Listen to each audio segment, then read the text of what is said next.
За тэгэхээр та бүхэнд Монгол гэрийн буурийг хэрхэн хямд зардлаар одоо амархан аргаар хийж болох уу гэдэг зөвлөмжийг өгье. За тэгээд яагаад буурээ дулуул гэдэг шалтгаан бол ойлгомжтой. Монгол гэрийн маань гэрт амьдарч байгаа хүмүүсийн маань 80% нь шууд хөрсөн дээр гэрээ барьж байна. Шууд одоо шорон дээр гэсэн үг. За тэгээд энэ доор хөрс бол 2 м 85 см буюу 3 м шахав хөлдөж байгаа. За хөрсөн дээр одоо хасах 30 хүрч хүүтэрдэг, 40 хүрч хүүтэрдэг энэ доор хөрс одоо хасах 30-тай байхад гэрт бид нэмэх 20 хэмийн дулаан баймаар байдаг. Тэгвэл энэ түлсэн гал нүүрс маань 30-аас 40% нь буураараа дулаанаа алддаг гэсэн үг. За ийм судалгаа гаргасан байгаа. Тэгэхээр нэгдүгээрт буураа дулаалчих юм бол танаа нүүрсний хэрэглээ 30-аас 40% буурна, дулаан алдагдал чинь буурна. Дээрээс Улаанбаатар хотын төвсүүрэн газрын утаа, гэрээс гарч байгаа утаа 30-аас 40% буурна гэсэн үг. За тэгэхээр бид нар бол нэг буурин дээр бас нэг зураг гаргалаа. Ер нь бол мэдээж маш олон шийдлүүд янз янзаар хүмүүс хийж байна. Гэхдээ бид нар бол маш одоо байгаа материалаа ашиглаад бага зардлаар энгийн аргаар гэр бүлээрээ өөрсдөө хэрхэн хямдхан хийж болох вэ гэдэг нэг ийм хоёр шийдлийг та бүхэнд танилцуулъя. За нэг нь бол ингээд за хөрс байж байгаа. Хөрсөн дээр 10 см XPS хөөс дэвснэ. За зарим айлууд бол ийм бетон бас цутгалттай байдаг шаландаа. За тийм байсан ч гэсэн дээр нь 10 см хөөс дэвснэ. За хөөсөн дээрээ болж өгвөл 10 болохгүй бол 5 см бетон цутгана. За энэ ийм зураг гаргасан байгаа. За би та бүхэнд зурж үзүүлье бас. Илүү ойлгомжтой байх үүднээс. За хамгийн чухал нь бол ингээд энэ манайхан. Хамгийн чухал нь одоо манайхан шууд дулааны гүүр гэд пассив барилгын хүрээлэнгийн одоо гамбаа инженер бид нарт бас дулааны гүүр гэдэг тухай хэрхэн үүсэж байгаа тухай бетоноор дамжаад дулаанаа алдчихж байгаа тухай зөвлөгөө өгсөн. Тэгвэл бид нар нэгдүгürt ийм шийдэл байгаа. За хөөс. За ингээд энэ бол хөөс юм байна. За энэ бол ингээ хөөс. За тэгэхээр дулааны гүүр гэдэг юм үүсэхгүй байхын тулд яах вэ гэхээр за ингээд 10 см хөөсөө дэвслээ, тойруулаад за 5 см-ийн зузаантай мөн эсвэл одоо цутгалтын хэмжээр 5 цутгах уу 10 цутгах уу тэр бол чанарын ялгаа бараг байхгүй. За 5 см цутгах гэх юм бол энэ хөөсөн дээрээ нэмэх нь дахиад тойруулаад 20 см өргөнтөө 5 см-ийн зузаантай бетон хөөсийг тойруулна гэсэн үг. Хөөсөн дээрээ. За тэгээд хөөсөн дотроо яах вэ? Ингээд бетоноо цутгах нь. За энэ бол бетон. Бетоноо цутгах нь. За тэгээд гэрээ яг энэ бетоныхаа хөөс хоёрынхаа ирмэг дээр буюу за нэг иймэрхүү байдалтай гэрээ барина. За хаалга үүдтэй. За ийм байж байгаа. Гэр. За тэгэхээр энэ бол нөгөө энэ бетон байгаа шүү дээ. Энэ бетон энэ гэрт үүссэн дулаан энэ бетоноор дамжиж гадагшаа байхгүй тулд гадна талаар нь ингээд хөөс босгоод өгч байгаа гэсэн. Хавтгаагаар нь хөөсийг 20 см-ийн өргөнтэй зүсээд хавтгаагаар нь тойруулаад хөөсөн дээрээ хатчихна. Бэхэлчихнэ гэсэн үг. За тэгэнгүүт одоо нэг асуудал үүснэ нөгөө бидний яриад байгаа хулгана мэрэг чанцтаас хамгаалахын тулд хөөснийхээ гадна талаар одоо энэ ингээ хөөс байж шүү дээ. Эннийхээ гадна талаар одоо хулганы хамгаалттай төмөр тор тавиад шавардна. Тэгээд юм өсчих болно. За ингэх юм бол энэ гаднаас хулгана идэхгүй. За галын аюулгүй болно гэсэн үг. За нэгдүгээр шийдэл. За ийм тохиолдолд энэ бол одоо хамгийн хямдхан зардлаар хамгийн амархан аргаар хийж байгаа арга юм байна. Энд ямар материал орох уу гэхээр за хөөс орно. XPS хөөс шүү. За энэс нэг 80 ширхэг орох юм билээ. Энэ бол нэг 400 мянган төгрөг болно. 400k. 80 ширхэг хөөс орно. За цемент орно. Цемент 10 шуудаа. За энэ бол нэг 250 мянган төгрөг болно. За хайрга орно. Хайрга 1 портер. За энэ бол нэг 250 мянган. За уучлаарай энэ биш шүү. 150 мянган төгрөг болно. 150k.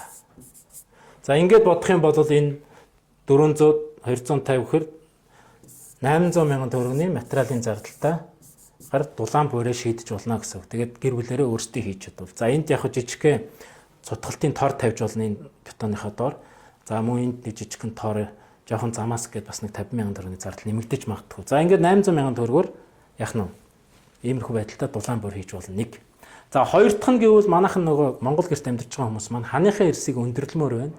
Одоо орон сууцнд тавьдаг, байранд тавьдаг тавилгуудыг гэрт тавих гэхээр одоо ханы эрс намдаад байна гэдэг. Тэгвэл сүүлийн үед хүмүүс бас иймэрхүү одоо гэрийн буур айгүй хийж ин л да. За ингээд нэг 2 үе блок хурж чинь. За ингээд 2 үе блок. За энд нэг нь хийчихье. За ингээд тойруулаад нэг 2 үе блок хөрөөд эн чинь 20 см өндөртэй хөр 40 см болж байгаа. За тэгэнгүүт энд за нэг 10 см хөөсөө ингээд дэвснэ. Дотор талтаа дэвснэ. За энэ бол хөрс гэдэг ойлгочих. За энэ бас доор усны хамгаалт гялгар уут тавьж өгвөл бас зүгээр шүү. Энэ хөрсөн дээрээ тэгээд хөөсөө тавьсан. За тэгэнгүүтээ за одоо ингэнгүүт яах вэ гэхээр одоо ингээд шууд энэ блокоор дулаан дамжих гэдэг байгаа байхгүй. Ингэж одоо энэ гэрт үүссэн дулаан энэ блокоор дамжих гачаал. Энэ цемент бетон гэдэг зүйлч айгүйх дулаан алдагталтай байдаг. Ингэж гачшаа гарах гээд байна. Доороос 1000 дулаал нэмэргүй болчих. Тэгэнгүүт энэ гарч байгаа алдагдлыг яаж хаах вэ гэдэг асуудал байна. За хүмүүс гадна талтаа ингэж хөөс наагаад байгаа. За тэгэнгүүт энд одоо энэ за гэр ингэ байж л гэж бодоход энэ дулаан ингээд энүүгээр бас алдагдана.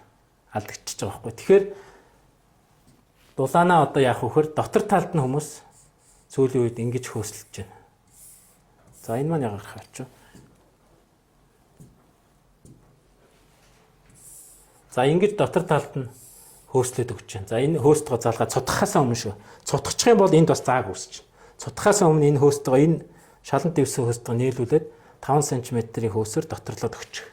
За тэгэнгүүт за одоо энэ дээр би нэг энэ гадна талыг арилгаах. Гадна талдаа хөөсгөх гэсэн үг шүү дээ. За энэ талтаа хөөсгөө энэ дотор талтаа 5 см-ийн хөөс ингээд босгоод өгчих. Блокныхаа дотор тал. За ингээд энэ дээр яах вэ? Цутгалтай хийнэ. За энэ бол хөөс. За энэ бол бетон цутгалт. За тэгэнгүүт одоо гэрээ яах вэ гэхээр мэдээж блокн дээр ярина. Блокныхаа энэ голд биш. Аль болохоор энэ дотор тал руу ингэж бариулах зүгээр. Ингэж бариад. За гэр маань энэ байна. Аа биш энэ зураас хэрэггүй шүү. Гэр маань энэ байна. За хаалга энд гарна. За тэгэнгүүт ханы эрс 20-50 см-аар өндөр болно. За энэ бол арга бол бас хамгийн одоо ханыхаа эрсийг өндөрлөөд гэрт үүссэн дулаанаа гаж нь алдагдуулахгүй байх ийм одоо сонголт байгаа юм. Бас нэг шийдэл нь. За энэ бол мэдээж блокн дээр ханыхаа эрсийг тавина шүү дээ. Гэхдээ энэ ханыхаа эрсийг ийш нь блокныхаа дунд руу биш аль болохоор дотор талд нь тавьж өгөх хэрэгтэй. За ингэж нэг шийдэл байгаа. За ингэх юм бол энэ дээр энэ 800 мянга дээр энэ блок тойруулж 2 үе өрсөн блокны зардал нэмэгдэнэ. За энд болохоор нэг их 5 антай гэрэг тойруулаад блок өрөхөд 45 блок ордог юм байна. 2 үе өрнө гэвэл 90 блок. За 100-аар бодчих. 100 блок. За 100 ширхэг блок 2100-аар бодох юм бол хэд вэ? 200 мянган төгрөг.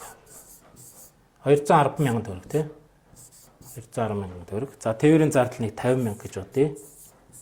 Ингээд за нийтдээ энэ өмнөх шийдэл дээр 800 мянган төгрөг.